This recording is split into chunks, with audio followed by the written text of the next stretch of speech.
পারবেই না। আমি তোমার একমাত্র নাতি হওয়া সত্ত্বেও আজ পর্যন্ত তুমি আমাকে একটা টাকা পয়সা দাওনি। এতে কি এই প্রমাণ হয় না যে আমার প্রতি তোমার কোনো স্নেহ, মায়া, মমতা, ভালোবাসা কিচ্ছু নেই? প্রয়োজনের বেশি টাকা দিয়ে স্নেহ, মায়া, মমতা দেখানোতে আমি বিশ্বাসী নই। মানে আমাদের পরীক্ষা শেষ, এখন আমাদের আনন্দ ফুর্তি করার প্রয়োজন, তার জন্য টাকা দাও। পরীক্ষা শেষ হলে সমাজ সেবা করো গিয়ে, সেটা আরো বেশি প্রয়োজন। গরিবুল্লাহ এই সেরেছে, আমি যাই ছোট সাহেব। আরে না চাচা না, আমার রিহার্সাল তো এখনো শেষ হয়নি। একটু দাঁড়াও, একটু দাঁড়াও। দাদুর কাছ থেকে আমার টাকা আদায় করতেই হবে। দাদু, আনন্দ ফুর্তি না থাকলে সমাজ সেবা হবে কি করে দাদু? আর দাদুর অভিনয় আমার হলো না, এবার না গেলে হুজুর রেগে যাবে। আমার রিহার্সাল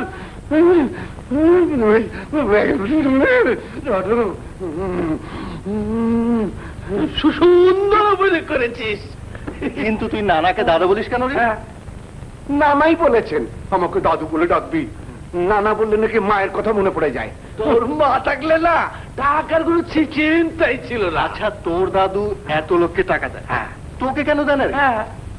ওই যে বললো, শুনলি না? প্রয়োজনের বেশি টাকা দেবেন না, দিলে নাকি আমি নষ্ট হয়ে যাব। আমিও দেখি টাকা দেয় কিনা। গরিবুল্লাহ, গরিবুল্লাহ। হুজুর, তুমি কিরকম লোকে গরিবুল্লাহ? খুব ভালো লোক হুজুর। কই সেই রকম তো কিছু দেখতে পাচ্ছি না। আমি তো মনে করুন খুব দেখাচ্ছি। কোথায় দেখাচ্ছ? আমি আধ ঘন্টা ধরে তোমায় ডেকে ডেকে গলা ফাটাচ্ছি আর তোমার কোনো সারা শব্দই নেই। হ্যাঁ, ভেবেছো কি তোমরা আমি তো কোনো দোষ? আলবাত করেছো, 100 বার করেছো। তর্ক করলে দূর করে দেবো। তবে হুজুর দোষ করেছি। এই তো সব চুকে গেল। দোষ স্বীকার করে নিলে অমনি রোষটাও মিটে গেল।